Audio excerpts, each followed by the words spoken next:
இயேசுவின் நாமத்தினாலே வாழ்த்துக்கள். இந்த நாள் என்னுடைய செய்தியை ஒரு கேள்வியோடு கூட துவங்குகிறேன். ஏன் ஆண்டவரே எனக்கு மட்டும் இப்படி நடக்குது? ஏன் ஆண்டவரே என்ன மாத்திரம் இப்படி விட்டுட்டீங்க? ஏன் ஆண்டவரே? அது முதல்ல சிலர் தான் கை தூவாங்க, ஆனால் எல்லாரும் அந்த கேள்வியை கேட்டவங்க. அதாவது ஆபிரகாமை பார்த்து ஆண்டவர் சொல்லும்போது, நான் எல் ஷடாய் சர்வ வல்லமையுள்ள தேவன், அது வரைக்கும் வசனம் சூப்பராக இருக்கும். அதுக்கப்புறம் ஒரு வார்த்தை சொல்லுவார், ஆபிரகாமே நீ எனக்கு முன்பாக நடந்து கொண்டு உத்தமனாய் இரு. அந்த வசனத்தை எத்தனை பேர் தியானம் பண்ணுவோன்னு தெரியல. அப்படின்னா ஆண்டவர் என்ன சொல்றாரு? இது வரைக்கும் அப்படிப்பட்ட ஒரு உத்தமனாய் நடந்து வந்தவனை பார்த்து, நீ எனக்கு முன்பாக நடந்து கொண்டு உத்தமனாயிரு. ஹல்லேலூயா. ஏன் ஆண்டவரே என் வாழ்க்கையில மாத்திரம் எப்படி, ஏன் என் குடும்பத்துல மாத்திரம் எப்படி, ஏன் எனக்கு மாத்திரம் இப்படிலாம் நடக்குது அப்படின்னு சொல்லி எல்லாருடைய வாழ்க்கையிலையும் அந்த கேள்வி இருக்கும். என் கூட நீங்க இருக்கிறீங்களா? இது மிக பயங்கரமான கேள்விங்க. அநேக நேரத்துல கர்த்தருடைய பிள்ளைகள் என்ன சொல்ற, ஆண்டவரே என் கூட நிஜமா நீங்க இருக்கிறீங்களா? ஏன்னா சில நேரத்துல யோபு எழுதுறாரு இல்லையா, என் முற்பக்கத்திலும் நீர் இல்லை. யோபு 23, என் பிற்பக்கத்திலும் நீர் இல்லை, என் வலது புறத்திலும் நீங்க இல்லை, என் இடது புறத்திலும் நீங்க இல்லை அப்படின்னு சொல்லி நம்ம லைஃப்ல கூட நிறைய நேரத்தில் சொல்றோம். ஆனா யோபு அதுக்கப்புறம் ஒரு வார்த்தையை கூட சேர்த்து சொல்றான், அப்படிதான் என் சூழ்நிலை இருக்கு, ஆனாலும் என்னுடைய வழியை கர்த்தர் நீர் அறிந்திருக்கிறேன். ஆமென், ஹல்லேலூயா. அப்படின்னா நான் போற பாதை, நான் படுகிற கஷ்டம், நான் விடுகிற கண்ணீர், என்னுடைய சூழ்நிலை எல்லாவற்றையும் நீர் அறிந்திருக்கிறீர். நீர் என்னை புடமிடுவீர், நீர் என்னை சுத்தம் பண்ணுவீர், நான் பொன்னாக விளங்குவேன். ஹல்லேலூயா.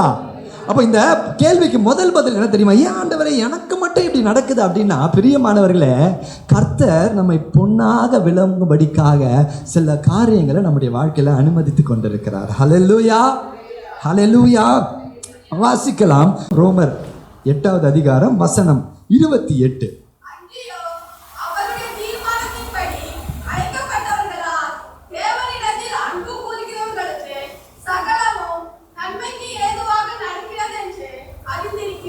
ஆமென், ஆமென். வேதம் சொல்லுகிறது, அவருடைய தீர்மானத்தின்படி அழைக்கப்பட்டவர்களாய் தேவனிடத்தில் அன்பு கூறுகிறவர்களுக்கு சகலமும் நன்மைக்கு ஏதுவாய் நடக்கிறது என்று.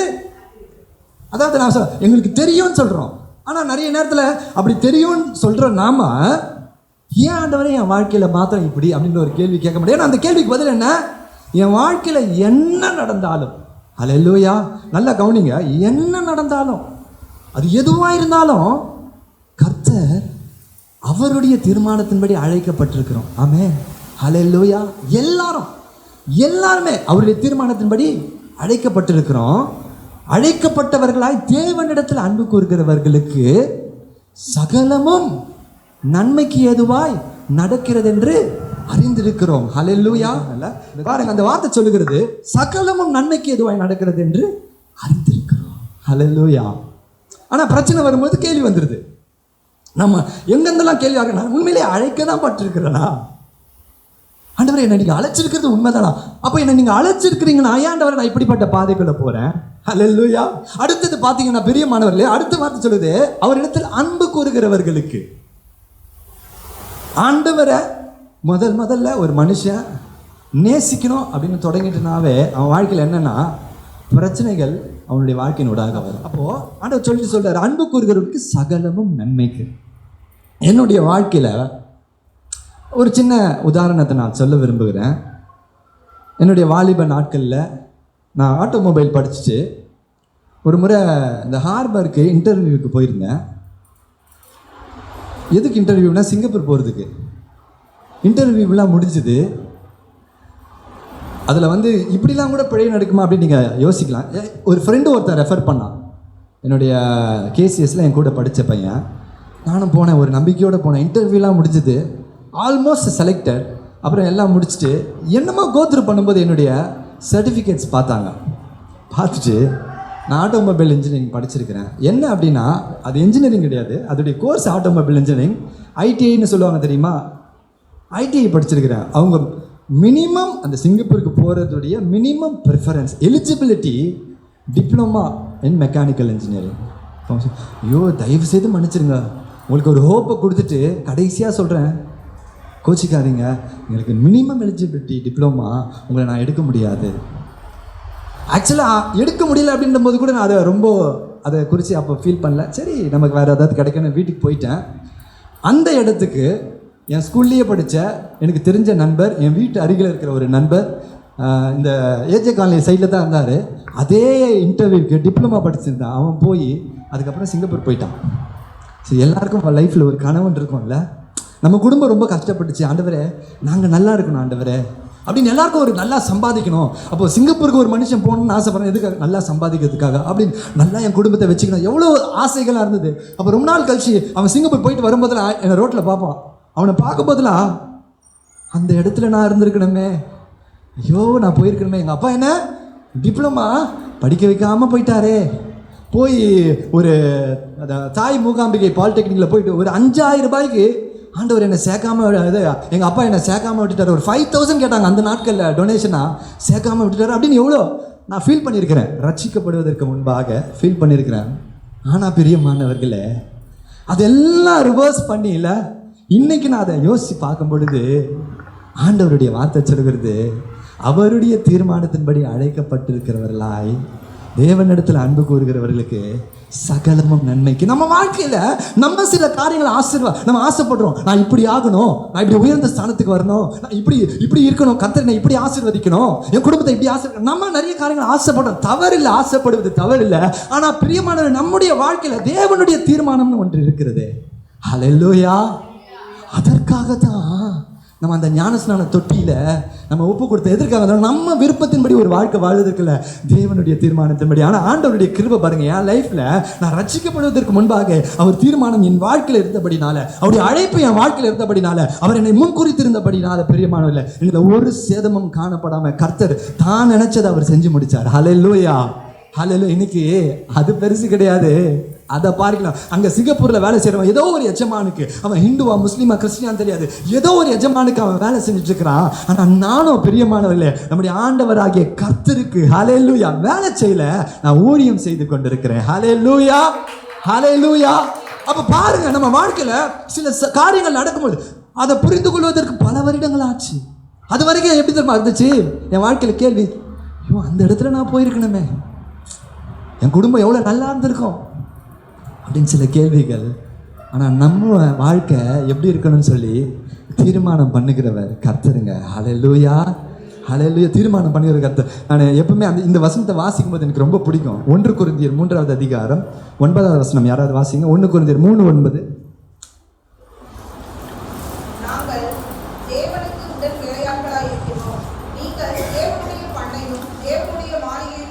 ஆண்டவர் இங்க பாத்தீங்கன்னா உங்களை குறிச்சும் என்னை குறிச்சும் பேசுறாரு, எங்களை குறிச்சும் பேசுறாரு. அவருக்கு ஊழியம் செய்கிறவர. ஹல்லேலூயா. நீங்கள் தேவனுடைய பண்ணையும் அவருடைய மாளிகையுமாய் இருக்கிறீர்கள். ஹல்லேலூயா. ஆண்டவர் எல்லாம் போன வாரத்தில் கூட நம்முடைய சபையினுடைய வசனமே அதுதான், ஆவிக்குரிய மாளிகையாய். அப்ப ஆண்டவர் உங்களை பார்த்து சொல்றாருன்னா, நீங்கள்லாம் மாளிகை, தேவனுடைய பண்ணை. பவுல் தன்னை குறித்து எழுதார், நாங்களோ அவருடைய உடன். அப்படின்னா இங்கிலீஷில் யாராவது சொல்லுங்க பார்க்கலாம். உடன் வேலையாட்கள்ன்றத சிம்பிள் இங்கிலீஷில் யாராவது சொல்லுங்க சிஸ்டர். கரெக்டாக சொல்றீங்க. ஒரு முறையில் அந்த ஊழியத்து நிமித்தமானா அப்படியே சோர்ந்து போய், ஆண்டவரே என்ன ஆண்டவரே இது ஊழியம் இவ்வளோ கஷ்டமா, இவ்வளவு அவமானம், இவ்வளோ நிந்தனை வருமா, இவ்வளவு பிரச்சனைகள் வருமா அப்படின்னு சொல்லி சோர்ந்து போய் ஒரு முறை அழுதுட்டு இருக்கும் போதில் இந்த வசனத்தின் மூலமாக கடவுள் பேசுகிறாரு. நாங்களோ உடன் வேலையாட்கள். இயேசு கிறிஸ்து எங்களை பார்த்து, அவருக்கு ஊழியம் செய்கிற பார்த்து, ஒருவேளை நீங்கள் கூட இங்கே அமர்ந்திருக்க அவருக்கு ஊழியம் செய்கிறவங்களை பார்த்து சொல்கிறாரு, we are colleagues. யாருக்கு தெரியுமா? அப்போ எவ்வளோ பெரிய தேவன் இல்லை, நம்மளை அவருக்கு சரிசமமாக வச்சு பார்க்குறாருங்க. அவருக்கு சரிசமமா. அதனால தான் ஆண்டவர் சொல்றாரு, என்ன விசுவாசிக்கிற தெரியுமா நீ என்னிலும் பெரிய காரியங்களை செய்யுங்க. ஹல்லேலூயா. ஏசப்பா நிழல்பட்டு யாரும் சுகமாகல, ஆனா பேதுரு நிழல்பட்டு சுகமாறாங்க. ஹல்லேலூயா. ஆனா ஆண்டவர் சொல்லிட்டாரு, என்ன விசுவாசிக்கிறவன். கர்த்தர் நம்முடைய ஆண்டவர் எப்படி தெரியுமா? அவருடைய பிள்ளைகள், அவருடைய தெரிந்து கொண்டவர்கள்ல அவரிலும் அதிகமாய் செய்யும் பொழுது அவர் சந்தோஷப்படுவார். ஆனா இந்த உலகத்தில் இருக்கிறாங்க தெரியுமா, ஹல்லேலூயா, அவங்க சந்தோஷப்பட மாட்டாங்க. பாஸ்டரை விட அதிகமாக யாராவது பேசிட்டாங்க, பாஸ்டரை விட மேலே யாராவது இருக்கிறாங்க அப்படின்னா பாஸ்டருக்கு உள்ள ஒரு நமக்கு மேலே போயிடுவானா. ஆனால் நம்முடைய அப்பா எப்படி தெரியுமா, நமக்கு மேலே போனோன்னு எதிர்பார்க்கிறவர். நீ அதாவது சொல்லுவாங்க இல்லையா, அப்பா 8 அடி, நான் குட்டி எத்தனை அடியா? நம்மெல்லாம் 16 அடி போகிறதுக்கு தேவன் விரும்புகிறார். ஹல்லேலூயா. ஆண்டவர் சொல்றாரு, அவரிடத்தில் அன்பு கூறுகிறவர்களுக்கு சகலமும் நன்மைக்கு எதுவாய் நடக்கிறது என்று அறிந்திருக்கிறோம். ஹல்லேலூயா. வாசிக்கலாம் ரோமர் 5வது அதிகாரம் 3வது வசனம். ரோமர் 5:3.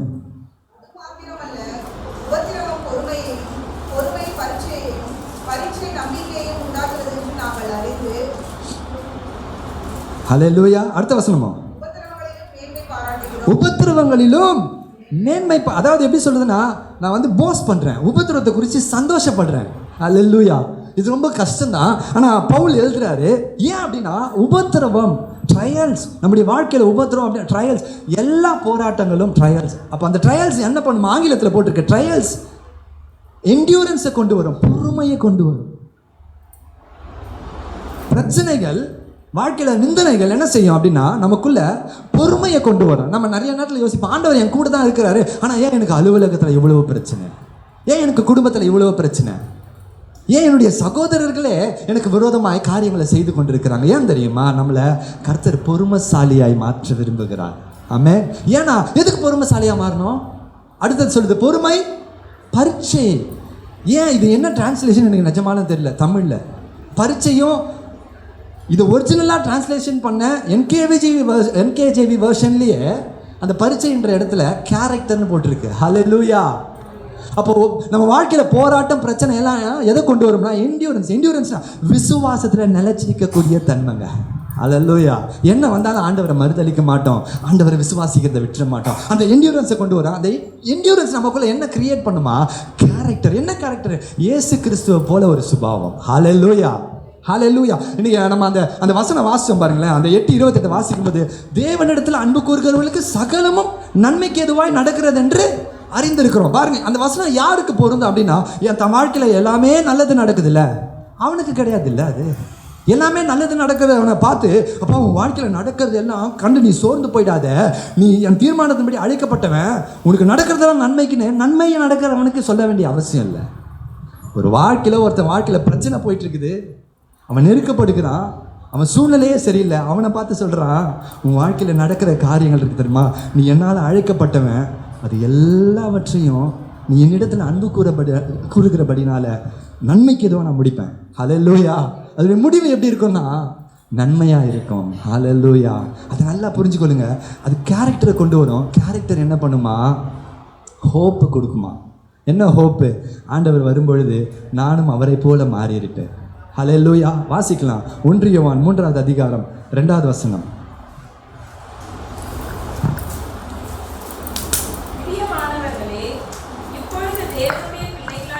பிரியமானவர்களே, இப்பொழுது தேவனுடைய பிள்ளைகளாக இருக்கிறோம். அவ்வளவா? அதாவது இயேசுவினுடைய மார்பில் சாய்ந்த யோவான் சொல்றான், இன்னும் அவ்வளவா எனக்கு தெளிவா வெளிப்படல, ஆனாலும் அவர் வரும்பொழுது அவர் இருக்கிற வண்ணமாகவே நாம் அவரை தரிசிப்பதனால். ஆமென். கரங்களை தட்டி ஆண்டவருக்கு நன்றி செலுத்துவோமா? இந்த உபத்திரவம், இந்த பிரச்சனை, இதெல்லாம் நமக்குள்ள பொறுமையை உண்டு பண்ணி, ஏங்க என் வாழ்க்கையில் யாராவது நீங்கள் அதற்காக ஆசைப்படுறீங்களா? ஆண்டவரே, கண்ணாடிகள் நான் ஒரு நாள் பார்க்கும்பொழுது அந்த கண்ணாடி எனக்கு பதில் சொன்னோம், நீ இயேசுவை போல மாறிக்கிட்டு இருக்கடா, இயேசுவை போல ஒரு பொறுமை. உன் முகம் இப்போ முதல் மாதிரி இல்லை, அந்த எரிச்சலின் முகம், அந்த கோவப்படுற முகம் அந்த மாதிரி இல்லை. உங்களை பார்க்குறவங்க சொல்லுவாங்க, நீங்கள் வளர வளர ஆவியில் பலப்பட உங்களை பார்க்குற சொல்லுவாங்க, சிஸ்டர், டீச்சர், மிஸ், நீங்கள் முதல் மாதிரி இல்லை மிஸ், நீங்கள் உங்களை வித்தியாசமாக இருக்கிறீங்க, உங்கள் முகம் வித்தியாசமாக இருக்குது, நீங்கள் ஏன் முதல் மாதிரி கோவப்பட மாட்டீங்க, எரிச்சல் பட மாட்டீங்க. ஆனால் இன்னைக்கு பிரச்சனை என்ன அப்படின்னா, நம்ம எல்லாருமே கிறிஸ்தவர்கள்லாம் அதுக்கு ஆப்போசிட்டாக இருக்கிறோம். வேலை ஸ்தலத்தில், உலகத்தில் இருக்கிறவங்க கூட நம்ம சில நேரத்தில் நம்முடைய பொறுமையாக இருக்கிறான். அப்போ நம்ம சோதிச்சு பார்க்கணும்ல நம்ம லைஃப்பை. உபத்திரவத்தில் நம்ம பொறுமையை கற்றுக்கொள்ளல, உபத்திரவத்தில் நம்முடைய சுபாவம் வெளிப்படும். கரெக்டாக பிரச்சனையில் தாங்க நம்ம யாருன்றது வெளிப்படும். எதுவுமே கசக்கப்படாத வரைக்கும் பிரச்சனை கிடையாது. கசக்கப்படும் பொழுது தான் நம்ம யார் என்று சொல்லி நாமளே அறிந்து கொள்ள முடியும். ஒரு பிரச்சனை கோவப்பட்டுட்டேன்னா அப்போ முடிச்சிருச்சு, நான் இன்னும் உருவாகலை, கிறிஸ்து எனக்குள்ள இன்னும் பூரணப்படலை. அப்போ என்ன செய்யணும்? கிறிஸ்துவை தான் கேட்கணும், ஆண்டவர் தான் கேட்கணும். ஹல்லேலூயா. ஆண்டவர் என்னை உம்மை போல மாற்றும், ஆண்டவரே உம்மை போல மாற்றும். அதற்காக தான் பாருங்க, அவர் வெளிப்படும் பொழுது அவர் இருக்கிற வண்ணமாகவே அவருக்கு ஒப்பா இருப்போம். ஹல்லேலூயா. சமீபத்தில் இந்த ஏஜே காலனியில் நாங்கள் இருந்த பழைய வீட்டில் ஹவுஸ் ஓனர் வந்து ரொம்ப யங் ஏஜ், 50 வயசு, 50 இயர்ஸில் அவங்க இறந்துட்டாங்க. அவங்களுக்கு ஒரு பையன் உண்டு. ரொம்ப நாள் கழிச்சு, கிட்டத்தட்ட பல வருடங்கள் கழித்து நேற்று நம்ம வீட்டுக்கு பார்க்குறதுக்காக வந்திருந்தாங்க. அவன் கொஞ்சம் மொட்டையெல்லாம் அடித்து கேப்லாம் போட்டுட்டு இருந்தான். இங்கே இருக்கும்போது அவனை நான் பல முறை பார்த்துருக்குறேன். நேற்று அவன் ஃபஸ்ட்டு அவங்க அம்மா வந்தாங்க, அவங்க மட்டும் தான் வராங்க. அதுக்கு பின்னாடி அவன் வந்து சேரில் உட்காந்துட்டு இருக்கிறான். நான் வந்து ஒரு நிமிஷம் திரும்பி, நான் விளையாட்டுக்கு சொல்ல திரும்பி பார்த்துட்டு அப்படியே ஷாக் ஆகிட்டேன்.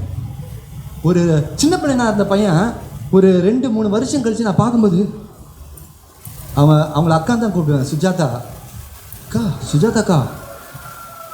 நான் ஷாக் ஆகிட்டேங்க அவனை பார்த்து. என்ன அப்படியே உங்கள் வீட்டுக்கார மாதிரி அப்படியே இருக்கிறான். உலக பிரகாரமாய் எல்லாம் அந்த மாதிரி நீங்கள் பார்த்துருப்பீங்க. அந்த பிள்ளைங்க வளர வளர வளர வளர சிலர் ஒருவேளை ஆரம்பத்தில் ஒரு மாதிரி ஒரு சாயல் வித்தியாசமாக, இவன் அம்மா இருக்கானா அப்பா அம்மா இருக்கானா, ஆனால் ஒரு குறிப்பிட்ட டைம் வரும்பொழுது இல்லையா கரெக்டாக சொல்லுவாங்க, இல்லை இவன் அப்படியே அவங்க அம்மா, இல்லை இவங்க அப்படியே அது பாருங்க அப்படியே தெரியும், ஐயோ அவங்க அம்மாவும் பார்த்த மாதிரியே இருக்கேன். வயதான காலத்தில் சொல்லுவாங்க, எங்கள் அம்மாவை அவங்களுடைய பேரர்களில் எங்கள் மாமாவுடைய பிள்ளைகள் லாஸ்ட் டைம் போயிருந்தப்போ எங்கள் பாட்டி இறந்துட்டப்போ, ஐயோ நீ அப்படியே எங்கப்பா ஆயா மாதிரியே இருக்க நீ. அந்த மாதிரி ஆண்டவர் ஒரு நாள் சொல்லுவார் நம்மளை பார்த்து, நீ என்ன போலயே மாறிட்ட, என்ன போலயே சாந்தம், என்ன போலயே அன்பு, என்ன போலயே இருக்கிய நீ. எத்தனை பேருக்கு அந்த ஆசை இருக்கு? ஆனால் அவ்வளவு எளிதல்ல. அநேக பாடுகள் வழி ஆண்டவர் கொண்டு போவார். ஆனால் அதெல்லாம் நம்மளை என்ன செய்யுமா, கிறிஸ்து நமக்குள்ள உருவாவார். ஹல்லேலூயா. அப்போ நம்ம அடிக்கடி கேட்குறது, ஏன் எனக்கு மட்டும் ஆண்டவர் இப்படி நடக்கிறது? அடுத்தது, ஆண்டவரை என் கூட உண்மையிலே நீங்கள் இருக்கிறீங்களா? சில நேரத்தில் நான் கூட என் லைஃப்பில் இல்லை அந்த ஒரு கேள்வி எனக்குள்ளே வரும். ஒரு நாள் நமக்கு அந்த கேள்வி வரக்கூடாது. ஏன் அப்படின்னா, வாசிங்க அதே ரோமர் 5:5 வாசிங்களேன்.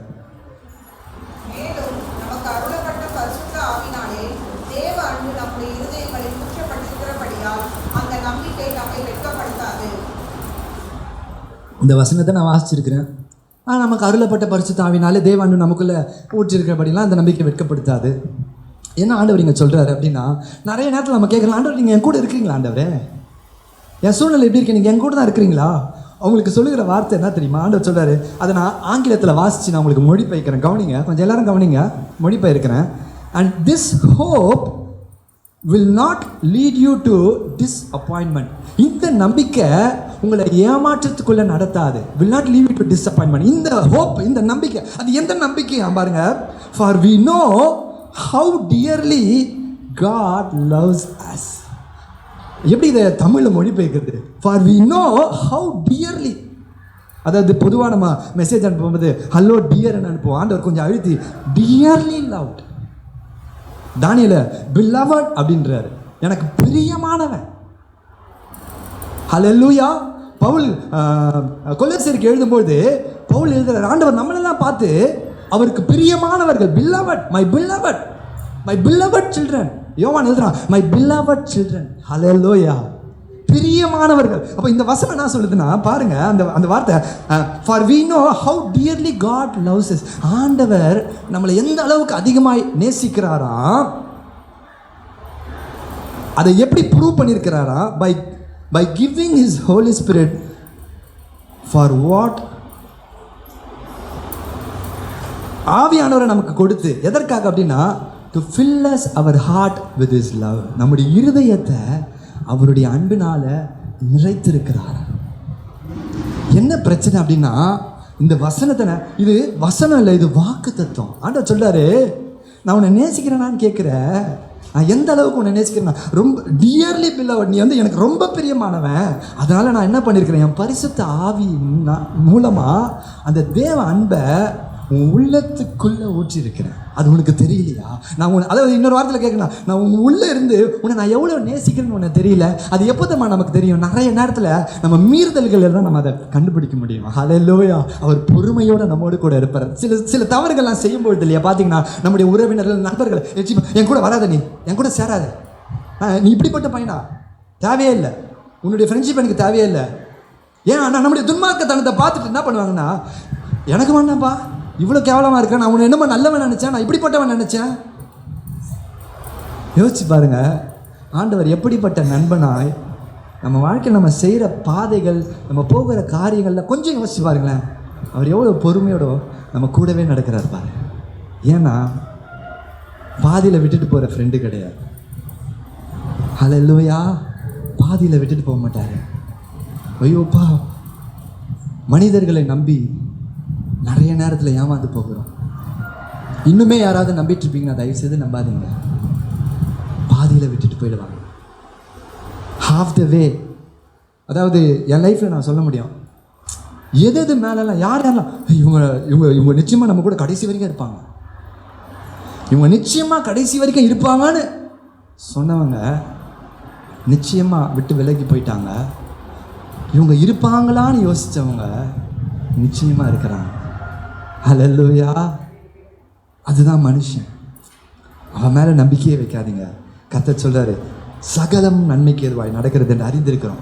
ஒரு 3 காரணங்கள், ஆனால் இன்றைக்கி 2 காரணங்களை நம்ம பார்க்கலாம். 2 காரணங்களை மாத்திரம் அந்த நன்மைக்கு ஆண்டவர் சார் ஏன் என் வாழ்க்கையில் மாத்திரம் இப்படி நடக்குது அப்படின்னு சொல்லி, ஒரு எல்லாமே நல்லதுக்கு தான் அப்படின்னு பார்த்துட்டோம். ஆனால் அது ஒரு 2 சம்பவத்தின் மூலமாய் நான் உங்களுக்கு விளக்க விரும்புகிறேன். முதலாவது எடுத்துக்கொள்வோம். யோவான் எழுதின சுவிசேஷம் 9வது அதிகாரம் 1-3 வசனங்களை வாசிக்கலாம். யோவான் 9:1-3.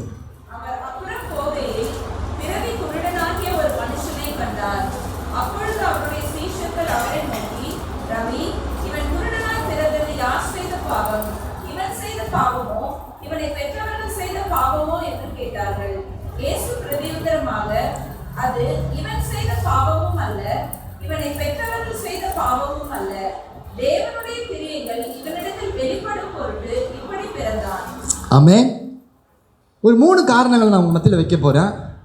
நீங்க எதில் இருக்கிறீங்க அப்படின்னு நீங்களே தான் உங்களை அனலைஸ் பண்ணி ஜட்ஜ் பண்ணிக்கணும். முதலாவது, ஏன் ஆண்டவரே என் வாழ்க்கையில் மாத்திரம் இப்படி நடக்குது, ஏன் என்ன மாத்திரம் நீங்க இப்படி விட்டுட்டீங்க?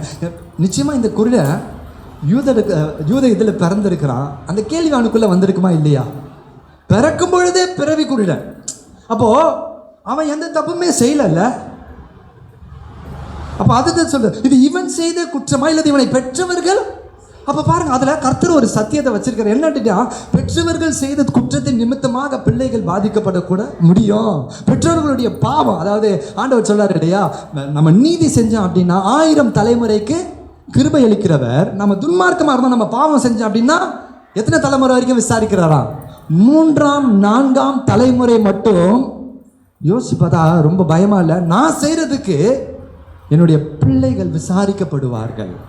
ஹல்லேலூயா.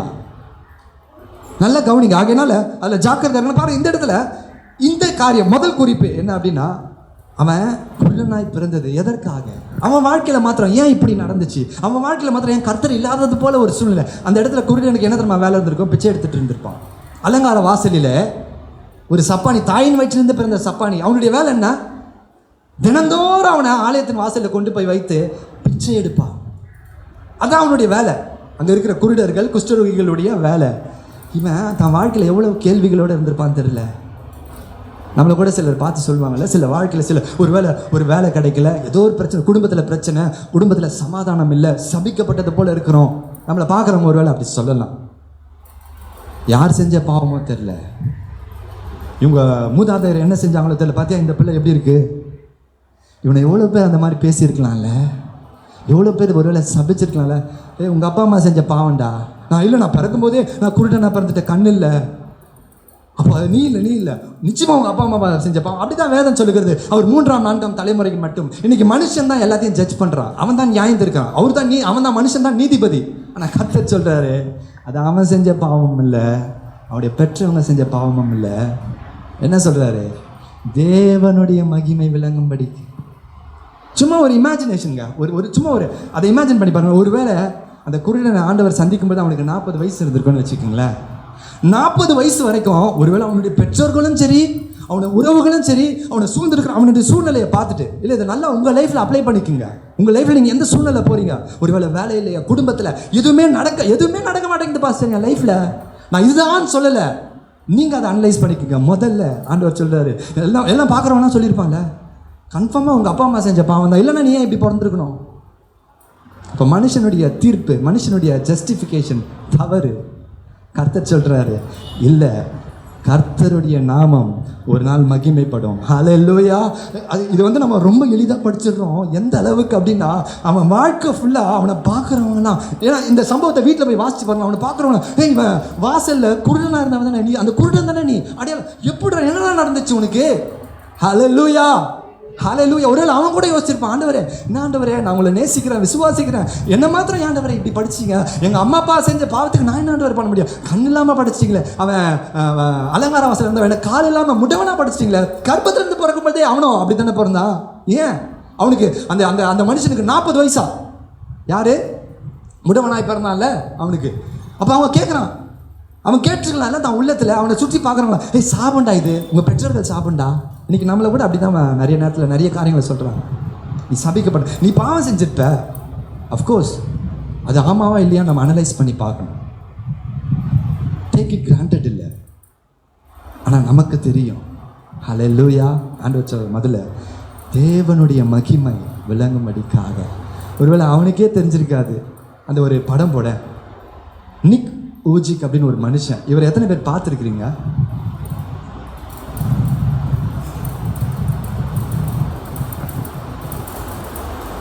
அந்த குருடன் அவனுக்கு தெரிஞ்சிருக்காது. ஒரு நாள் நம்ம கர்த்தருக்கு மகிமையாக இருக்க போகிறோம்டா. யோசிச்சிருப்பான், வாழ்க்கை ஃபுல்லாக நம்ம இவ்வளோதான், எல்லாம் முடிஞ்சிருச்சு, நம்ம சபிக்கப்பட்டவங்க தான், நம்ம கடைசி வரைக்கும் குருடன் தான். ஹல்லேலூயா. இவரை பார்க்காத ஆட்கள் இருந்திருக்க மாட்டீங்க. யூடியூப்பில் பார்த்துருக்கீங்களா? எப்படி ஊழியம் செய்வார் பார்த்துருக்கீங்களா? அவருடைய வாழ்க்கையில் இப்படி அவர் பிறந்துட்டதுனால, ஆனால் உண்மையிலே அவங்க பெற்றோர்களை பாராட்டணும். அவர் எதுவுமே செய்யாமல் வளர்த்தாங்க. இப்படி அவர் பிறந்துட்டதுனால அவருடைய சாட்சி சொல்லுவார், எத்தனையோ முறை நான் வாழ ஆண்டவரே நான் மறிச்சு போகிறேன்னு சொல்லிட்டு அவங்க வீட்டில் இருக்கிற ஸ்விம்மிங் பூல், நல்ல பணக்கார குடும்பம், அதில் விழுவாராம், அவரால் மூழ்க முடியாதான். சாகறதுக்குன்னு தன் கையை கொண்டு, எப்படி இருந்திருக்கோம்ல நம்ம மனுஷனுடைய கஷ்டம், தன் உயிரை எடுத்துக்கணும்னு சொல்லி தன் கையை கொண்டு கூட எதுவும் செய்ய முடியாது. அப்படிப்பட்ட ஒரு சூழ்நிலையில் ஒரு கேள்வியோட, ஆண்டவரே ஏன் ஆண்டவரே என்ன மாத்திரம் நீங்கள் இப்படி படைச்சிங்க, இப்படி எதுவுமே இல்லாமல். அப்போ ஆண்டவர் இந்த மனுஷனோட இந்த அதிகாரத்தின் மூலமாக பேசினாராம் ஒரு முறை, உன் மூலமாக தேவ மகிமை விளங்கும், உன் மூலமாக தேவ மகிமை விளங்கும். நீங்கள் சும்மா யூடியூப்பில் நிக் ஊஜி அப்படின்னு போட்டு பாருங்கள், எத்தனை இடத்துல தெரியுமா இன்னைக்கு ஒவ்வொரு தேசங்கள் தூரம் போய் கர்த்தரை குறித்து சாட்சி சொல்லுகிறார். அவருக்கு திருமணமாகி ஒரு அழகான பிள்ளை இருக்குது. இன்றைக்கி கை கால் நல்லா இருக்கிறோம்ல, விசுவாசம் இல்லை. அதாவது விசுவாசம் இல்லாதவனும் கை கால் இல்லாதவனும் ஒன்று தான். விசுவாசம் புரியுதுங்களா? விசுவாசம் இல்லை அப்படின்னா, அவன் விசுவாசம் இருந்து அவன் கை கால் இல்லாமல் இருக்கிறவன், அவனை நான் முடவன் சொல்லக்கூடாது, வேதானா அப்படி சொல்லுது. அவன் பெட்டரு. எல்லாம் இருந்தும் விசுவாசம் இல்லாமல் இருந்தா நம்ம பரிதபிக்கப்பட்டவர்கள். ஏன்? இவனுக்கு கர்த்தர் அவருடைய மகிமையை வெளிப்படுத்திருப்பாருன்னா உங்களுக்கும் எனக்கும் வெளிப்படுத்த மாட்டாரா? ஹல்லேலூயா, ஹல்லேலூயா. ரெண்டாவது காரியம், முதலாவது தேவனுடைய மகிமைக்காக, ரெண்டாவது தேவனுடைய திட்டம் நம்முடைய வாழ்க்கையில் ஒன்று வச்சிருக்கிறார். நிறைய நம்ம திட்டங்கள் போடுறோம், நமக்குன்னு சில திட்டங்கள் இருக்குது. ஆனால் கர்த்தர் ஒரு திட்டம் வச்சிருக்காரு. என் லைஃப் அதான் சொன்னேன். என்னுடைய திட்டம் என்ன, எப்படியாவது சிங்கப்பூர் போய் நல்லா சம்பாதிச்சு இது வரைக்கும் இல்லாமல் என் குடும்பத்தை நான் மேலே கொண்டு போனோம். ஏன்னா நாங்கள் ரொம்ப ஒரு சின்ன வீட்டில், ராஜாவில் ஸ்ட்ரீட்டில், மழை பெஞ்சிச்சுன்னா தண்ணி உள்ளே வந்துடும். ஒரு சின்ன வீட்டில் 4 குடும்பங்கள் ஒன்றா அங்கே தான் வாழ்ந்தோம். அப்போது என் லைஃப்பில் எப்பவுமே ஒரு ஆசை இருக்கும், நல்லா இருக்கணும் அப்படின்னு சொல்லி. இந்த சிங்கப்பூர் மிஸ் ஆனது பல நேரத்தில் எனக்கு என் உள்ளத்தில் கேள்வியே வந்துட்டுருக்கோம், நான் போயிருக்கணுமே ஆண்டவரே அப்படின்னு. ஆனால் பாருங்கள், ஆண்டவர் அதை எதற்காக அனுமதிக்கிறார்னா நன்மைக்காக அனுமதிக்கிறார். ஹல்லேலூயா, ஹல்லேலூயா. ஆனால் அந்த நன்மையை பெற்றுக்கொள்ள அநேக பாதைகள் வழியாக நம்ம போக வேண்டியது இருக்குங்க. நம்ம 2வது காரியமாக பார்க்குறோம், தேவனுடைய திட்டம். நமக்கு எல்லாருக்கும் ரொம்ப பரிச்சயமான ஒரு நபர் யோசேப்பு. யோசேப்புடைய லைஃப்லேருந்து சில உதாரணங்களை பார்த்து நம்ம முடிக்க போகிறோம். யோசேப்புடைய வாழ்க்கையை நீங்கள் எடுத்துக்கொண்டீங்க அப்படின்னா, ஆண்டவருடைய திட்டம் என்ன அப்படின்னா, பஞ்சம் வரப்போகுது. அந்த பஞ்ச நாட்களில் இப்போ இவ்வளோதான் தீம், இவ்வளோதான் மெசேஜ், இவ்வளோதான். பஞ்சம் வரப்போது. அந்த பஞ்ச நாட்களில் கர்த்தருடைய ஜனங்கள் அழிந்து போகாதபடிக்கு அவர்களை பாதுகாக்க வேண்டும் என்று சொல்லி ஆண்டவர் ஒரு திட்டம் போடுறாரு. அந்த திட்டத்திற்காக அத்தனை பேர் இருக்காங்க. ஒரு மனுஷனை தேடுறாரு. ஒரு மனுஷன் யோசேப்பு நீதிமானா இருக்கிறான். ஹல்லேலூயா, ஹல்லேலூயா. யோசேப்பு உத்தமனா இருக்கிறான். ஆண்டவர் பார்க்குறாரு.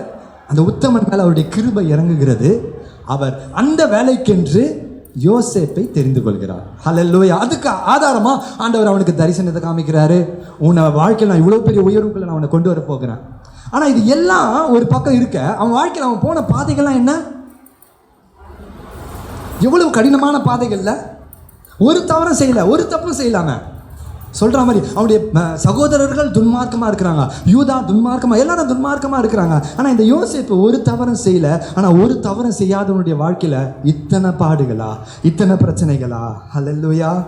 பாருங்க, அவனுடைய சகோதரர்கள் அவனை எப்பவுமே குற்றம் சாட்டிக்கிட்டே இருக்கிறாங்க, அவனை கடிஞ்சிக்கிட்டே இருக்கிறாங்க, அவன் மேலே எரிஞ்சு விழுகிறாங்க, அவன் மேலே கோவப்பட்டுட்டே இருக்கிறாங்க. ஒரு நம்ம லைஃப்பில், யாருடைய லைஃப்பில் அப்படி நடக்குதுன்னா, sometimes people will accuse you because of your calling. உங்கள் மேலே இருக்கிற அழைப்பு நிமித்தமாக இல்லை, உங்களை அவங்க நச்சரிச்சுட்டே இருப்பாங்க, உங்களை குற்றம் சாட்டிக்கிட்டே இருப்பாங்க. ஏன்னா உங்கள் மேலே இருக்கிற அழைப்பு ரொம்ப பெருசு. யோசேப்பு வந்து தரிசனத்தை சொன்னாங்க, ஓ நீ எங்களை விட பெரிய ஆள் ஆயிடுவியா. அவங்க அப்பா கேட்குறாரு, நீ எங்களை துரைத்தனம் பண்ணுவாயா? சகோதரர்கள்லாம், நீ எங்களை துரைத்தனம் அதிகாரம் பண்ணுவியாப்பா? நான் பார்த்ததை கர்த்தர் வெளிப்படுத்தணும்னு சொன்னேன். ஹல்லேலூயா. they all accused him. எதனால நம்ம லைஃப்பில் அப்படிப்பட்ட குற்றச்சாட்டுகள் வரும்? எதற்காக தெரியுமா? கர்த்தர் உங்களை உயர்த்தும்படிக்கு. ஹல்லேலூயா. தானியேலை குற்றம் சாட்டுவதற்காக பிரதானிகள் எல்லாம் எவ்வளவோ முயற்சி பண்ணாங்க.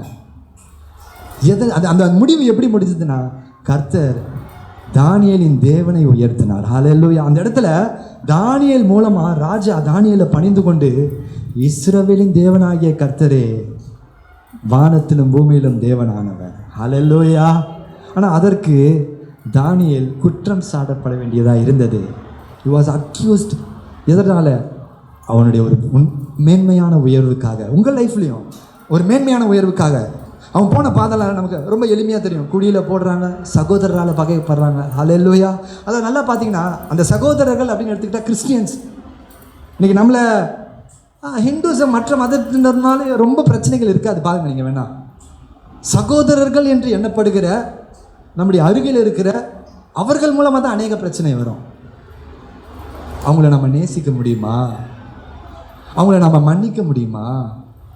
நம்ம பொறுமையாக இருக்க முடியுமா? நம்முடைய சுபாவத்தை அவங்களுக்கு காட்ட முடியுமா? கிறிஸ்துவை அவங்களுக்கு பிரதிபலிக்க முடியுமா? சில நேரத்தில் ஆச்சரியமாக இருக்கும்ல. பாருங்கள், என்னுடைய மனைவியுடைய பொறுமையை நீங்கள் 2-3 பேர் சாட்சி சொல்லிட்டீங்க.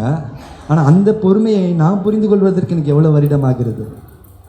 கூடியே இருக்கிறேன், அவங்க எவ்வளோ பொறுமைசாலி என்று சொல்லி கர்த்தர் உங்களை கொண்டு என்னோடு பேசுகிறார். அப்போ இட் டுக் டைமில் அதை புரிஞ்சு கொள்றதுக்கு, அதை புரிந்து கொண்டு அவங்களை நேசிப்பதற்கு பல பாதைகள் வழியாக ஆண்டவர் பல சிக்ஷைகள் வழியாக அவங்கள கொண்டு போனார். பாருங்க, அதாவது நம்ம வீட்டில் கூட நம்ம நிறைய நேரத்தில் சொல்லுவோம் இல்லையா, சில காரியங்களை வெளியில் இருக்கிறவங்க ஏதாவது சொல்லிட்டா பரவாயில்ல, நம்முடைய சொந்த புருஷனோ நம்முடைய சொந்த மனைவியோ நம்முடைய சொந்த பிள்ளைகளோ நம்முடைய ஏதாவது ஒரு வார்த்தை, ஒரு அவமானமாக ஒரு வார்த்தை சொல்லிட்டாங்கன்னு வச்சுக்கலாம், அப்பா வேற யார் சொன்னாலும் நமக்கு அது ஒரு பெரிய கஷ்டமாக ஒரு துக்கமாக இருக்காது. ஆனால் அவங்கக்கிட்டேருந்து வரும்போது உள்ளே உடஞ்சிரும்ல, இருதயமே உடஞ்சிரும். இவன் இப்படி சொல்லுவானா ஆனால் பிரியமானவர்களே, அப்படிப்பட்ட வார்த்தைகள்லாம் நான் பேசியிருக்கிறேன். உடஞ்சி போகிற மாதிரி பேசியிருக்கிறேன் என் மனைவியை. ஆனால் அது எல்லாவற்றிலையும் அவங்க பொறுமையாக இருந்தாங்க. பெருசாக பதில் பேச மாட்டாங்க. ஹல்லேலூயா. யார் அங்கீகரிக்கிறாங்களோ இல்லையோ, கர்த்தர் அதை அங்கீகரிப்பா. யாரையும் நான் மேன்மைப்படுத்தலை. ஆண்டவர் யோசேப்புடைய லைஃப் பாருங்க, எல்லாம் செய்கிறாங்க அவங்களுடைய சகோதரர்கள். இங்கேருந்து போத்திபார் வீட்டில் அடிமையாக போயிட்டான். நம்ம என்ன வேதத்தில் அவன் போத்திபார் வீட்டுக்கு அடிமையாக போனான். கர்த்தர் யோசேப்போடு இருந்தார். யோசேப்பை அவன் கையின் பிரயாசங்கள்லாம் ஆசீர்வதிக்கப்படுத்தி யோசேப்பு உயர்ந்தான். இப்படி படித்து முடிச்சுட்டு போயிடுவோம். எவ்வளவு வருஷம் ப்ராக்டிக்கலாக ஒரு நாளில் யோசேப்பு உயர்த்தப்படலை. இட் டுக் மெனி இயர்ஸ், பல வருஷங்கள். அப்போ போகும்பொழுது, ஆரம்பத்தில் அவன் போகும்பொழுது ஒரு சாதாரண அடிமையாக போகிறான். அவன் வேலை செய்கிறான், கடினமாக உழைக்கிறான், உண்மையாக உழைக்கிறான். சில நேரத்தில் ஏன் நான் இதை சொல்கிறேன்னா, நம்ம ஒரு வேலை ஸ்தலத்துக்கு போகிறோன்னா கர்த்தருடைய பிள்ளைங்க போன உடனே நமக்கு கர்த்தர் காரியங்களை செய்யணும் பெருசாக இல்லை. கொஞ்ச நாள் சோதிப்பார், உன்னுடைய உண்மையை சோதிப்பார், உன் பொறுமையை சோதிப்பார், நீ எப்படி இருக்கன்னு சோதிப்பார். பல வருஷங்கள் ஆகிறது யோசேப்புடைய எஜமானுடைய கண்கள் அவன் மேலே படும்படிக்கு. நான் கூட சொல்லியிருக்கேன்ல, முதல்ல ஒரு சபைக்கு நான் போயிருந்தப்போ நான் நல்லா பாடுவேன்னு சொல்லிட்டு அங்கே ஒருத்தர் நோட்டே இல்லாமல் ஃப்ளாட்டில் பாடிட்டு இருப்பார். அப்போ என் இருதயத்துக்குள்ளே இதுக்கு அவர் பாடாமல் இருக்கலாமே, நமக்கு பாட தெரியுமே, நம்மளை முன்னாடி கொண்டு போய் நிறுத்தினால. 6 மாதம் ஆண்டவர் வேடிக்கை பார்க்க விட்டார். 6 மாதம். அப்படியா, உனக்கு ரொம்ப தெரியுமா? அங்கேயே இரு. ஒரு நாள் இருதயம் சொல்லுச்சு, இல்லை ஆண்டவரே, இல்லை, நான் அதற்கு தகுதியானவன் இல்லை. நான் இங்கேருந்து உங்களை சந்தோஷமாக ஆராதிக்கிறேன். சில வாரங்கள் சென்றோன்னே அந்த பாஸ்டர், அதை நான் அந்த சாட்சியாக சொல்லியிருக்கேன். அந்த சபையில் ஆரம்பித்த பொழுது எத்தனை பேர் இருப்பாங்கன்னா, நான், பாஸ்டரு, அப்புறம் ஸ்ரீனிவாசன் ஒரு பையன், அப்புறம் அந்த வர்ஷிப் எடுக்கிறவர் கீபோர்டிஸ்ட்டு. நான் பாஸ்டர் பக்கத்துலேயே தான் இருப்பேன். 2 பேர் பாடும்போது என் சத்தம் அவர் கேட்காதா? 6 மாதம் கழிச்சு கேட்குறேன், ஃப்ராங்க்லி நீங்கள் பாடுவீங்களா அப்படின்னாரு. அடப்பாவி மனுஷா, பக்கத்தில் இருந்து சத்தம் போட்டு சில நேரத்தில் செய்வோம்ல, அந்த சின்ன பிள்ளைங்களும் அப்படி தான் செய்வோம். சின்ன பிள்ளைங்க தங்களுடைய ஏதாவது வெளிப்பண்ணிட்டு பயங்கர சத்தமாக செய்வாங்க. 6 மாதம் கர்த்தர் அடைச்சிருவாருங்க. நீங்கள் சில காரியங்களை முன்னாடி நீங்கள் வரணும்னு சொல்லி நீங்களாம் முயற்சி பண்ணீங்கனால எல்லா கதவுகளும் அடைக்கப்படும். அங்கேயே உட்காரு. நீ எப்போ நம்ம தாழ்த்துறோமோ கர்த்தர் முன்னாடி கொண்டு வர. அப்போ யோசேப்புடைய அப்போ இதில் நம்ம கற்றுக்கொள்ளக்கூடிய பாடியும் ஏதோ ஒரு நாளில் அப்படியே ஆண்டவர் தூக்கிட்டு வந்து மேலே வைக்கல. போத்திபார் வீட்டில் முதல்ல சொல்கிறேன், அதற்கு அவன் கடினமாக உழைத்தான். கர்த்தருடைய பிள்ளைங்க, நீங்கள் வேலை செய்கிற இடத்துல கடினமாக வேலை செய்யுங்க. கொடுக்கப்பட்டிருக்க அந்த நேரத்தில் உண்மையாக வேலை செய்யுங்க. ஹல்லேலூயா. உத்தமமாக இருக்கணும். கர்த்தர் நம்மளை அந்த இடத்துல உயர்த்துவார், அவருடைய நேரத்தில் உயர்த்துவார். அப்போ யோசேப்புக்கு பல வருஷங்கள் கழிச்சு ஆண்டவர் அந்த இடத்துல உயர்த்துறார். சரிங்களா? நல்ல ஒரு உயர்வுக்கு கொண்டு வர காரணம், அவன் அடங்கியிருந்தான். ஒரு நாள் நடக்கலை. ஆனால் பாருங்க, அவ்வளவு தூரம் ஆண்டவர் உயரத்துக்கு கொண்டு போயிட்டு ஒரே நாள் எங்கே கொண்டு போறாரு? போத்திபாரின் மனைவி நிமித்தமாக ஒரு பழி சுமத்தப்பட்டு சிறைச்சாலைக்கு கொண்டு போகிறான். இந்த லைஃப்பை நான் ஏன் இப்படி சொல்கிறேன்னா, அவன் லைஃப்பில் கர்த்தர் ஒரு திட்டம் வச்சிருக்கிறார், அது நிறைவேறணும். யோசேப்புக்கு அதை பெருசாக இமேஜின் பண்ணி பார்க்குற அளவுக்கு கூட ஞானம் இல்லை. ஏன்னா அவன் போகிற பாதன்னா சொந்த சகோதரர்கள் எரிஞ்செரிஞ்சு விடுறாங்க, பகைக்கிறாங்க. எந்த அளவுக்கு பகைக்கிறாங்கன்னா அதை கொஞ்சம் நீங்கள் இமேஜின் பண்ணி, ஒரு சகோதரன் ஒரு தம்பியை கொலை செய்கிற அளவுக்கு அவனுங்களுக்கு வெறி கோவம் இருக்குன்னா அதை எப்படி ரியாக்ட் பண்ணியிருப்பாங்கன்னா, அவனை அப்படியே யோசேப்பு யோசேப்பு வா, மெதுவாக தூக்கிட்டு போய் அப்படியே பத்திரமா அடிபட்டு பார்த்து போடுங்கடா, குழியில் மெதுவாடா, நம்ம தம்பிடா, எப்படி ஹேண்டில் பண்ணியிருப்பாங்கன்னு பிடிச்சி சட்டை. அவ்வளோ கோவம் அவனுங்களுக்கு, அவ்வளோ எரிச்சல், கொலை பண்ணுற அளவுக்கு இருக்கிறான் சகோதரனை. அவன் எப்படி போட்டிருப்பா, அவன் உள்ள எப்படி சொல்லியிருக்கான். அவன் எதுக்காக போனான்? அவங்கள விசாரிக்கிறதுக்காக போகிறான். அவங்களுடைய நலம் விசாரிக்கிறதுக்கு போன இடத்துல அவனை பிடிச்சி குழியில் போடுறாங்கல்ல. அதாவது எப்படி நல்லது செஞ்சதுக்கு என்ன கிடைக்குதான்? ஹல்லேலூயா. அதான் பேதுரு சொல்கிறாரு 2வது அதிகாரத்தில், நீங்கள் நன்மை செஞ்சு பாடம் அனுபவிக்கும்போது அதுதாங்க கர்த்தருக்கு பிரியமாக இருக்கும். ஹல்லேலூயா. நான் நிறைய இடத்துல பாரு, நான் இவங்களுக்கு இவ்வளோ நல்லது செஞ்சேன், ஆனால் பதிலுக்கு அதுதான் பாடு. அப்போ அது அது அது கர்த்தருக்கு எப்படி இருக்குமா? பிரியமாக இருக்குமா? ஹல்லேலூயா. அப்போ யோசேப்பை இப்படிப்பட்ட பாதைகள் போனால் அடுத்தது அங்கேருந்து அடிமையாக கொண்டு போகப்படுகிறான். அவன் உள்ளத்தில் எவ்வளோ கேள்வி வந்திருக்கு. ஆண்டவர் என் கூட இருக்கீங்களா நீங்கள்? ஏன் ஆண்டவர் எனக்கு மாத்திரம் இப்படி ஒன்று மாற்றி ஒன்று பாருங்க. சரி, நான் வந்தேன் ஒரு இடத்துல அடிமையாக இருந்தேன், சரி அந்த அடிமையாகவே என்ன கடைசி வரைக்கும் விட்டுருந்தா சரி இதான்ப்பா நம்ம லைஃப்பில் அப்படின்னு சொல்லியாவது விட்டுருக்கலாம். அந்த அடிமையாக இருந்தவனை எனக்கு கொஞ்சம் கொஞ்சமாக உயர்த்தி ஒரு மேலே ஒரு பெரிய ஸ்தானத்துக்கு கொண்டு வந்து அப்போ யோசிப்பு நான் கேட்டேன் ஆண்டவரே, இந்த இடத்துக்கு நான் வரணும்னு கேட்டேனா, என்ன போத்திபார் வீட்டில் உயர்த்தி வைங்கன்னு கேட்டேனா, நேராக உயர்த்தி வந்துட்டு ஒரே நாள் எங்க சிறைச்சாலை. நீங்களும் நான் தான் சொல்லியிருப்பேன், ஆண்டவரே நான் மாத்தின அடிமையாகவே சும்மா இருந்திருப்பேனே, என்னை ஆசீர்வதிக்கிறேன்னு சொல்லிட்டு இவ்வளோ மேலே கொண்டு போயிட்டு திருப்பி அடுத்த நாள் ஜெயிலுக்கு போகிறதுக்கு நாங்கள் அடிமையாக 3 வேளை சாப்பாடை சாப்பிட்டுக்கிட்டு கடைசி வரைக்கும் என் வாழ்க்கையை வேலை செஞ்சுக்கிட்டே ஓட்டிகிட்டு இருப்பேன்ல. சில நேரத்தில் சில இடங்களில் நம்ம அப்படி யோசிப்போம்ல, நம்ம அப்படி யோசிப்போம். இவ்வளோ எல்லாத்தையும் பார்த்துட்டு இப்போ ஒரு சூழ்நிலை, ஆண்டவர் நான் ஒன்றுமே இல்லை, எனக்கு யார் இருக்கிறானே தெரியலையன்ற சூழ்நிலைக்கு என்னை கொண்டு வந்து விட்டுட்டீங்களே ஆண்டவரே. வேதம் சொல்லுகிறது அடுத்த அதிகாரத்தில் சிறைச்சாலையில் கர்த்தர் யோசேப்போடு இருந்து அவனுக்கு அதிகாரிகளுடைய கண்களை தயவு கிடைச்சி. யோசேப்புடைய கேள்வி என்னவா இருந்திருக்கிறோம், நேச்சுரலாக யோசிக்கலாம். நான் என்னை உயர்த்த சொல்லி கேட்கல, என்னை உயர்த்திட்டு ஒரே நாளில் இப்படி கீழே தள்ளுறதுக்கு ஏன்டா, என்னை அப்படியே விட்டுருக்கலாமே, எல்லாருக்கும் இருக்குமா? ஆனால் தேவனுடைய, அதாவது காட்ஸ் ஆர்கெஸ்ட்ரான்னு சொல்லுவாங்க, ஆண்டவருடைய அந்த எப்படி சொல்கிறது வழி நடத்துதல், என்ன மாதிரி வழி நடத்துதல் பாருங்களேன். அவனுடைய திட்டம், யாருடைய திட்டம்? யோசேப்புடைய திட்டம். நிறைய இடத்துல அவன் திட்டம். அவன் யோசிப்பான்ப்பா, போத்திபார் வீட்டில் நம்ம செட்டில் ஆகிட்டோம்பா, நமக்கு இது போதும், அந்த வீட்டுக்கு நம்ம தான் எஜமா, கொத்து சாவி நம்ம கையில் இருக்குது, நம்ம எஜமாட்டியை தவிர இது எல்லாத்துக்கும் அவன் தான் அதிகாரி, போதாதா? போத்திபார் ஒரு நல்ல பொசிஷனில் இருக்கிறான், அவனுக்கு நான் தான், அவன் மொற்ற குடும்பத்துக்கு அவன் சொத்துக்கு எல்லாம் நான் தான் இன்சார்ஜ், போதுமே அப்பா, என் ஊரில் நான் பட்ட கஷ்டம் போதும், ஆண்டவர் ஒரு இடத்துல கொண்டு வந்து செட்டில் அப்படின்னு செட்டில் ஆகிருக்கலாம். ஆனால் வேதம் சொல்லுது அவன் மனசு செட்டில் ஆகிருக்கலாம். ஆனால் வேதம் சொல்லுகிறது ஆண்டவருடைய அவன் திட்டம். சிறைச்சாலையில் இருக்கும்போது பானபாத்திரம் கிட்ட கேட்குறான், நீ வெளியே போகும்போது என்ன ஞாபகம் வச்சுக்கேன், மறந்துடாதீங்க, நான் உனக்கு சொந்த சொப்பனத்தை ஞாபகம் வச்சுக்கேன், பாரு நான் தப்பு செய்யாமல் உள்ளே இருக்கிறேன், என்னை எப்படியாவது வெளியே கொண்டு வந்துரு. யோசேப்புடைய திட்டம். ஆனால் கடவுளுடைய திட்டம் நான் ஏசாயா 55:8-9 வாசிங்க. ஏசாயா 55:8-9.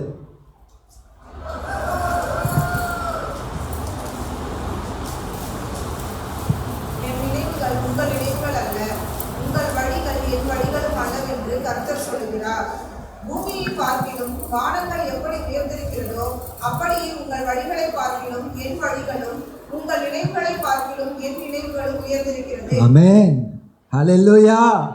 அப்பா நீ வான் திட்டம் வேற, வான் திட்டத்துக்கும் என் திட்டத்துக்கும் என்ன வித்தியாசம் அப்படின்னா, பூமியை பார்க்கிலும் வானம் எவ்வளவு உயர்ந்திருக்கிறதோ அந்த மாதிரி உனக்கு நான் போட்ட திட்டம் மேன்மையான திட்டம். ஹல்லேலூயா.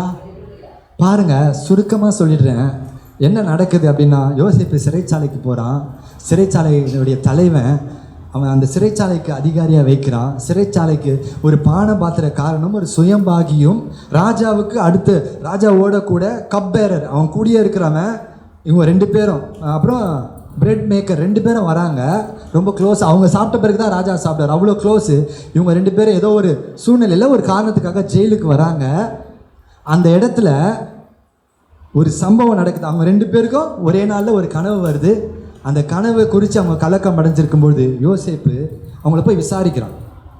இந்த ஒவ்வொரு பாயிண்ட்டையும் கவனிச்சு பாருங்களேன். யோசேப்புக்கு என்ன வேலை கொடுத்தாங்கன்னா, அவர்களை விசாரிக்கும்படியான வேலை. அப்போ அந்த காலையில் போன உடனே அவன் தான் வேலையில் எவ்வளோ உண்மையாக இருக்கிறான் அப்படின்னா, அவங்க முகத்தை பார்த்த உடனே, என்ன இன்னைக்கு உங்கள் முகம் டல்லாக இருக்கே, சபைக்கு நம்ம வரோம்ல, எல்லாம் நம்ம அன்பை குத்திலாம் போன வாரம் கூட அன்பை குறித்து பேசணும், எல்லாம் வரும். என்னைக்காவது நீங்கள் மற்றவங்களையோ இல்லை மற்றவங்க உங்களை பார்த்து, என்ன சிஸ்டர் முகமே சரியில்லை, ஏன் டல்லாக இருக்கீங்க, இதுதான் விசாரிக்கிறது. அல்லேலூயா. கர்த்தருடைய பிள்ளைகளுக்கு ஏதோ நான் வந்தேன், உட்காந்தேன், மெசேஜ் கேட்டேன், போகிறேன், ஆஹா இல்லை இல்லை, அப்படி கிடையாது, அப்படி கிடையாது. இப்போ ஒரு விக்கி இருக்கிறான்னா, ஒரு ரித்திக் டல்லாக இருக்கும்போது ரித்திக்கை பார்த்துட்டு, நான் ரித்திக் டல்லாக இருக்க, ஒருவேளை விக்கி டல்லாக இருக்கானா, அண்ணன் கூப்பிடுவியா விக்கியா, எப்படியோ ஒன்று, நான் விக்கி டல்லாக இருக்கீங்க, ஆக்சுவலாக அந்த அரியோ ஓகே அப்படி தட்டி கொடுத்துல, யுவராஜ் எப்படி இருக்கீங்க, முகம் என்ன ஒரு மாறு இருக்க, எதாவது யோசிச்சுட்டு இருக்கியா, சொல்ல முடியல கூட பரல, சரி நான் உனக்காக ப்ரேயர் பண்ணுறேன், ஜஸ்ட் நான் உனக்காக ஜெபம் பண்ணுறேன், வீட்டுக்கு போயிடலாம் ஆண்டவரே, என்னன்னு தெரியல ஆண்டவரே. அவன் எப்பவுமே சந்தோஷமாக சிரிச்சுக்கிட்டே இருப்பான், இவனும் சிரிச்சுட்டே இருப்பான். இன்னைக்கு அவனை என்ன அந்த மாதிரி பார்த்தது கஷ்டமாக இருந்தது. இதாங்க கிறிஸ்தவம். அவனை நான் அந்த மாதிரி பார்க்க விரும்பல, கஷ்டமாக இருந்துச்சு ஆண்டவரே. நீ ஆண்டவர்கிட்ட ஜெபம் பண்ணுனா அங்கே அவன் சந்தோஷமாயிடுவான். அடுத்த வாரம் வரும்பொழுதே இல்லை, ஸ்தோத்திரம், அவன் சொல்கிறானா இல்லையோ உன் மனசுக்குள்ள ஒரு சந்தோஷம் இருக்கும். இந்த ஜெபத்தை கர்த்தர் கேட்பார்.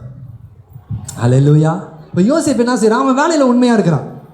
என்ன உண்மையாக இருக்கிறான், அவனுக்கு விசாரிப்பு வேலை கொடுத்தாங்கன்னா எல்லாரையும் பார்த்துட்டே வரான், இவங்க 2 பேர் முகம் சரியில்லையே, உதாரணத்துக்கு சொல்கிறேன். என்னாச்சு என்னாச்சு, ஏன் மோனிகாவுக்கு என்னாச்சு, ஏன் ஒரு மாதிரி டல்லாக இருக்க அப்படின்னு உடனே அவங்க இந்த மாதிரி ஒரு சொப்பனம் கண்டு அதை குறித்து நாங்கள் கலங்கிட்டு இருக்கிறோம். உடனே அந்த சொப்பனத்துக்கு அர்த்தத்தை சொல்லிடுறாங்க. 2 அர்த்தம், அது 2 அர்த்தத்தையும் சொல்லிடுறாங்க. அந்த சொப்பனத்தின்படி நடக்குது. இவ்வளோ ஸ்டோரி எதுக்காக சொல்கிறேன், அவனை போத்திபார் வீட்லேயே அவனுக்கு அது பிடிச்சிருக்கோம், செட்டில் ஆகும்னு விட்டுருந்தா அவன் ஜெயிலுக்கு போயிருக்க மாட்டான். அவன் ஜெயிலுக்கு போயில்லை அப்படின்னா அந்த இடத்துல பானபாத்திரக்காரனையும் சுயம்பாகியும் சந்திச்சிருக்க முடியாது. அவங்கள சந்திக்கலைன்னா பார்வோனுக்கு 2 வருஷம் கழித்து ஒரு சொப்பனம் வரும். அந்த சொப்பனத்துக்கு விளக்கம் சொல்ல அந்த ஊரில் யாருமே இருந்திருக்க மாட்டாங்க, எல்லாரும் அழிஞ்சு போயிருப்பாங்க. ஆனால் கர்த்தர் பாருங்கள், அந்த இடத்துல அவன் போகணும். அந்த 2 வருஷம் கழித்து அந்த பானபாத்திரக்காரன், ஐயோ நான் இப்போ தான் நான் செஞ்ச தவறு எனக்கு நினைவுக்கு வருகிறது, 2 வருஷத்துக்கு முன்னாடி ஒரு காரியம் நடந்துச்சு, அப்போ நான் 2 பேரும் ஒரு சொப்பனம் கண்டோம், அந்த சொப்பனத்தின்படியே நடந்தது, ஒரு மனுஷன் இருக்கிறான் அப்படின்னு சொன்ன உடனே அங்கே ரொம்ப அழகாக இருக்கும். பார்வோன் உடனடியாக இல்லை, தீவிரமாய் போய் அவனை கொண்டுட்டு வாங்க. ஹல்லேலூயா. பாருங்க, உங்களுடைய டைம் வர வரைக்கும் தான், அவருடைய டைம் வர வரைக்கும் தான். அது வந்துருச்சு அப்படின்னா உயர்வு வந்து தீவிரமாக நடக்கும். போய் அவருக்கு உடனே ஷேவ் பண்ணி அவரை நீட்டாக ட்ரெஸ் பண்ணி அவருக்கு என்ன சொல்கிறது, அந்த அந்த அந்த நல்ல வஸ்திரங்களை தரித்து அவர் ராஜாவுடைய வீட்டுக்கு கொண்டு வராரு. தீவிரமாய் அந்த சொப்பனத்திற்கு விளக்கம் சொல்லி தீவிரமாக அவன் உயர்த்தப்பட்டான். அப்போ யோசேப்புடைய திட்டம் ஒன்று, ஆனால் யோசேப்புடைய வாழ்க்கையில் தேவ திட்டம் வேறு. ஹல்லேலூயா ஹல்லேலூயா. பாருங்க, அவருடைய தீர்மானத்தின்படி அழைக்கப்பட்டவன் யோசேப்பு, தேவனிடத்தில் அன்பு கூர்ந்தவன். அன்பு கூர்ந்ததுனால தான் போத்திபாருடைய மனைவி நீ என்னோட வா அப்படின்னு சொல்லும் பொழுது அவன் தேவனுக்கு பயந்து இப்படிப்பட்ட பொல்லாப்ப நான் எப்படி செய்வேன், ஏன் கடவுளை நான் நேசிக்கிறேன், அவரிடத்துல அன்பு கூறுகிறேன். பாருங்க, அவரிடத்துல அன்பு கூறுகிறவனுக்கு இதுதான் நடக்குமா? அன்பு கூறுகிறவனுக்கு கூலி, அன்பு கூறுகிறவனுக்கு பழி சொல்லு, அன்பு கூறுகிறவனுக்கு வசை சொல்லு, அன்பு கூறுகிறவங்களே சொந்த சகோதரர் கூட இருக்க ரத்த சம்பந்தம், சொந்த சகோதரன் பகைக்கிறான். எப்படி பகைக்கிறான்? கொல்ற அளவுக்கு பகைக்கிறான்பா. ஏன்னா கர்த்தரிடத்துல அவன் அன்பு கூறுகிறான். சரி, அடிமையா விற்கப்படுகிறான், அங்க உடனே முன்னேற்றம் இல்லை, அங்க பொறுமையா இருக்கிறான், நல்ல ஒரு உயருக்கு வரான், அங்கிருந்து சிறைச்சாலை. அவரிடத்துல அன்பு கூறுகிறவர்களுக்கு ஒன்று மாற்றி ஒரு அதான் சொல்லுவாங்க இல்லையா, சில நேரத்தில் தெரியல பாஸ்டர், ஒன்று மாற்றி ஐயோ முடியல பாஸ்டர் அப்படின்னு. அப்போ அவன் லைஃப்பில் முடிஞ்சிருக்குமா, சோர்ந்து போயிருப்பான்ல. ஆனால் பிரியமானவர்களே, கர்த்தர் ஒரு திட்டத்தை வச்சிருந்தாரு. யோசேப்பு அந்த திட்டத்துக்கு ஒப்பு கொடுத்தான். தேவ திட்டம் என்ன அப்படின்னா, ஒரு நாள் அவனை உயர்த்த வேண்டும் என்று சொல்லி. ஹல்லேலூயா. வாசிங்க ஆதியாகமம் 50:20.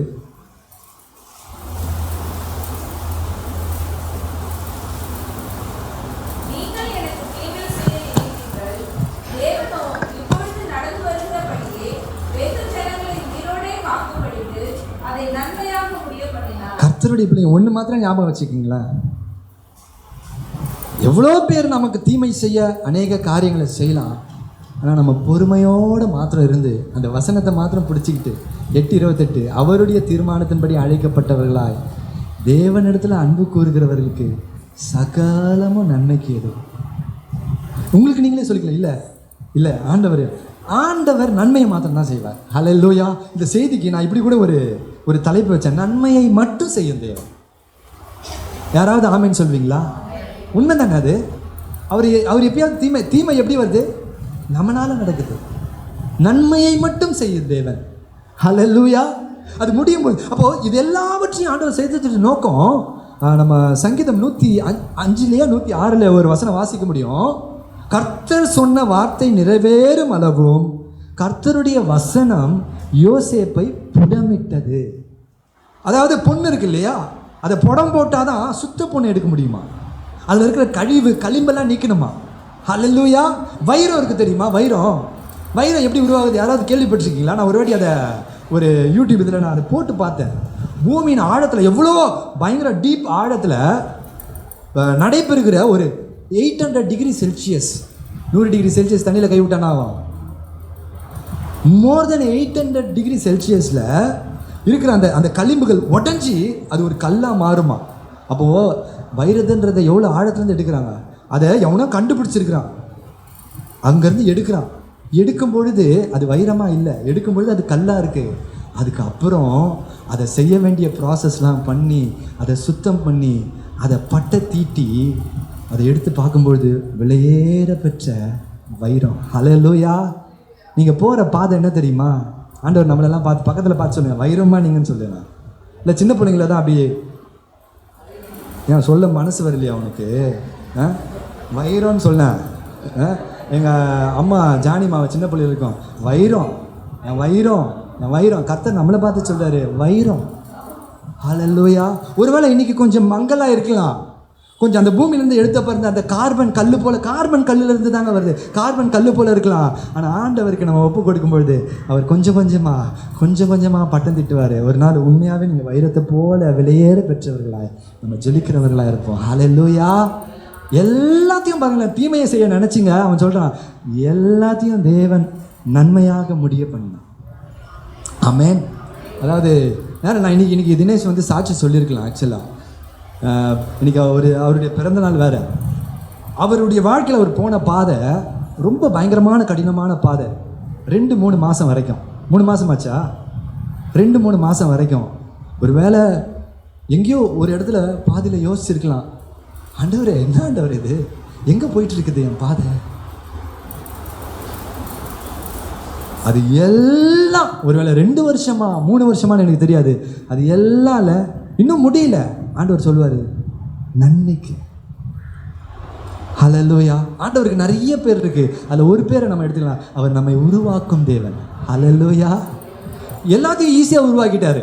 அதே வானம் பூமி எல்லாத்தையும் ஒரு வார்த்தையில் நம்மளை உருவாக்குறது தான் அவருக்கு ரொம்ப கஷ்டமாக இருக்கும். ஏன்னா இடம் கொடுக்க மாட்டோம், விட்டு கொடுக்க மாட்டோம், பொறுமையாக இருக்க மாட்டோம். ஆண்டவர் உருவாக்குகிற தேவன். ஹல்லேலூயா. அது முடியும். அந்த கடைசியாக நீங்கள் இப்போ ஒருவேளை ரிக்ரெட் பண்ணுவீங்க, சரி என் லைஃப்பில் மாத்திரம் எப்படி ரிக்ரெட் பண்ணுவீங்க. ஆனால் அந்த எண்டு நீங்கள் பொறுமையாக விட்டு கொடுத்துட்டு போய் நிற்கும் போதில்ல, யோசிப்பான்ல, யோசிச்சிருப்பான், சரி நான் என்னமோ யோசிச்சேன்ல, சே அவ்வளோ தூரம் பொறுமையாக இருந்தேன். ஆனால் அந்த பானபாத்திரக்காரன் வந்தப்போ மட்டும் கொஞ்சம் அவசரப்பட்டு அவன்கிட்ட ஒரு வார்த்தை, என்னை எப்படியாவது என்னை பற்றி பேசிட்டு, அது வரைக்கும் நான் யார்கிட்டையும் எந்த ரெக்கமெண்டேஷனாக கடவுளை தவிர அது யார்கிட்டையும் போகல. அந்த ஒரு இடத்துல மாத்திரம் நான் மனுஷன் நம்பித்தேன், ஒரே ரிக்ரெட் பண்ணியிருக்கலாம்ல. நாங்கள் 10 வருஷம் பிள்ளை இல்லாதப்போ அந்த பிள்ளை வந்தவொடனே அப்படி தான் யோசிப்போம், இது இவ்வளோ அற்புதமா, அடடா இன்னும் சில வருஷங்கள் போயிருந்தா கூட அது கர்த்தருக்கு மகிமையாக தான் இருந்திருக்கும் போல இருக்கு. ஹல்லேலூயா. எல்லாத்தையும் அவர் நன்மைக்கு எதுவாய் முடிப்பார். அதை நம்புங்க. அதான் சொன்னார், அவருடைய அன்பை ஆண்டவர் நமக்குள்ள ஊற்றி இருக்கிறாரா. அந்த அன்பு ரொம்ப அழகாக போட்டிருக்கு. ஒரு நாள் நம்மளை சொல்லுங்க வெட்கப்படுத்தாது. It will not disappoint. ஐயோ இந்த ஆண்டவரை நம்பி நான் இப்படி ஆயிட்டேன்னு ஒருத்த கூட சொல்ல முடியாது. ஹல்லேலூயா. ஆண்டவரை நம்பி கெட்டு போனவன் இந்த பூமியில் ஒருத்தனும் கிடையாது. ஹல்லேலூயா. அப்படிப்பட்ட கர்த்தர் அவர் நம் நடுவில் இருக்கிறார். ஆமென்.